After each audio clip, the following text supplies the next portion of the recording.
The Trump administration increasing military pressure on Venezuela as the Pentagon continues to build up troop presence in the region. Two B-52 bombers flying in international airspace just off the coast of Venezuela. The U.S. military has been targeting suspected drug traffickers in the Caribbean Sea, and defense officials now say they have taken survivors into custody, and this is new.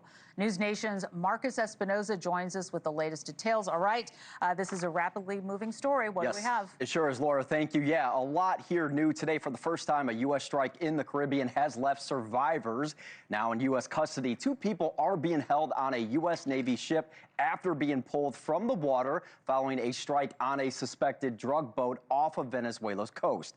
President Trump said the boat was a type of submarine used by traffickers to avoid detection. Two people were killed in the strike, and for the first time, U.S. forces use a helicopter to pull survivors from the water and bring them aboard a Navy ship. Until now, strikes in the area had left no one alive. The administration has released video showing drug boats being destroyed. Secretary of State Marco Rubio defended that operation.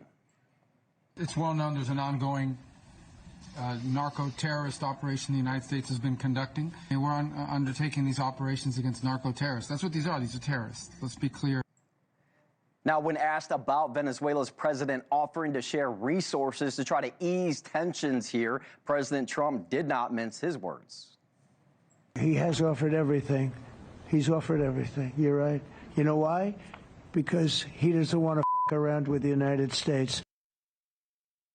War Secretary Pete Hegseth has shifted control of the mission to 2nd Marine Expeditionary Force, replacing Southern Command. Laura, the fact that the two detainees are now in U.S. custody raises questions about what happens next exactly. Yeah, we got to talk about these B-52 bombers, where they were spotted, why they're being deployed. What do we know? Yeah, Laura, right off the coast in that area, they're certainly capable aircraft as well. Defense officials call it a show of force meant to pressure Venezuela and disrupt drug trafficking. 3 nuclear-capable B-52s flew patrols earlier this week over international waters, about 150 miles off the coast. Important to note, there were no combat missions assigned to those flights. Also earlier this month, special operations helicopters used by Navy SEALs conducted training flights less than 90 miles from the coast.